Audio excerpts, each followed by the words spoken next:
Welcome back to Walt Disney World Photo Updates. I am your host, Kevin Yee.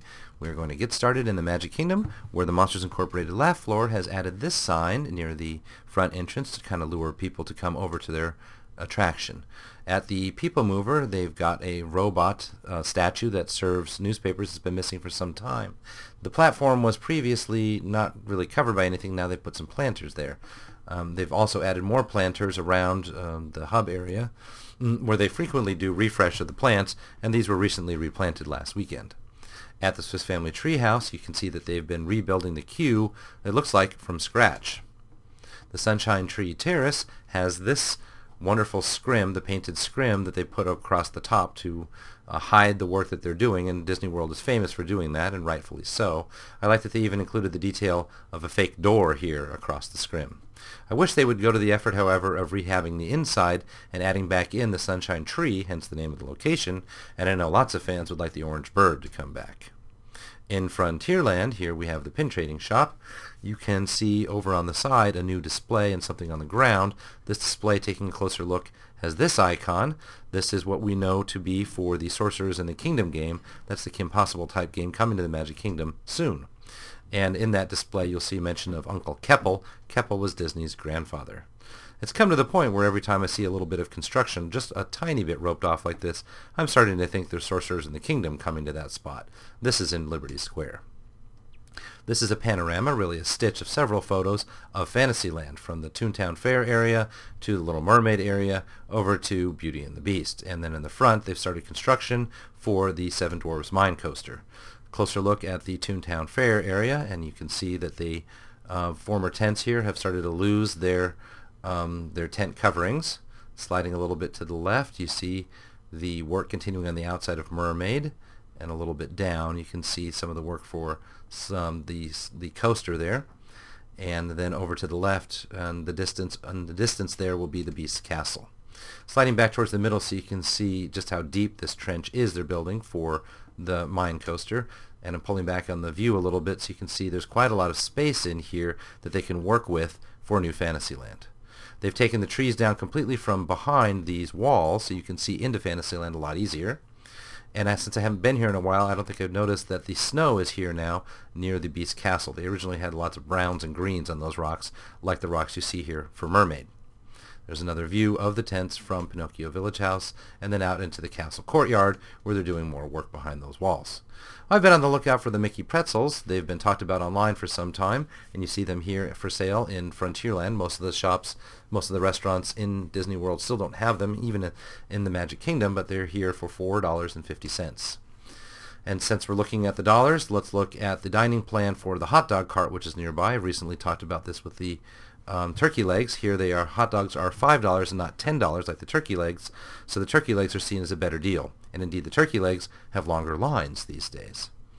Speaking of lines, there were none at the Golden Oak Outpost because it was closed, and here it was on a weekend before it was even dark.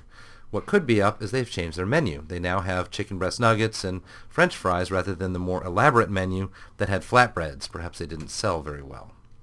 Here in Adventureland, we've got another Sorcerers in the Kingdom curio cabinet. This one's located in a sort of side hallway, open air, next to some of the shops in Adventureland, and like many of the locations, this one has a camera built in to the sides. We saw a police dog doing some work, really just routine rounds, on the monorail platform on our way out. At Animal Kingdom, we noticed these A-frames starting to pop up. Really, they've been there for some time, but they're getting a little bit more aggressive about putting them kind of in the walkway so that people know that there are signings going on. And I caught this pin trading board showing up that's not usually out, and one really has to grab onto it when one wants the pins on the pin trading board. At the exit to Safari, this structure usually has the thatch covering on it. Obviously they're rebuilding it from scratch. And I'm switching gears here to Kidani Village.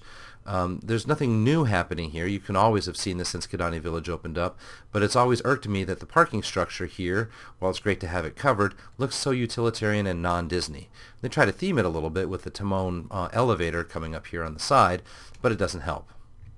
At Fort Wilderness, they've got these carts decorated by the patrons, the guests themselves. They do a bit of a parade around the Halloween time, and we'll see some more Halloween decorations in a little bit. First at Trail's End, let's note that they are no longer serving a buffet at lunch. The lunch menu now features regular entrees by plate, so 13 $14, $15, $16 for an individual entree, but they were quite good, what we tried. Here we are at the former water park on the location of Fort Wilderness, and you can see the abandoned ticket booth is still there, and they've still got the green walls up, and they've in fact still got, if you poke your head over the top of the tarps there, at least a couple of the slides into some slimy green water below. The restrooms nearby are still in use because over on the side here, you can barely see it, is Mickey's Backyard Barbecue venue, so people still use those restrooms. Here's something I hadn't seen before. A long time ago, I'd known there was a train here at Fort Wilderness, the Express, and you can still see some of the railroad ties along the right-of-way there. This was discouraging, however. Some of the signage at Settlement had nothing on it about times of day, prices. That was discouraging. Another view of some of the railroad ties. But while we're looking at the prices, let's look at the Meadows, where they have some of the activities.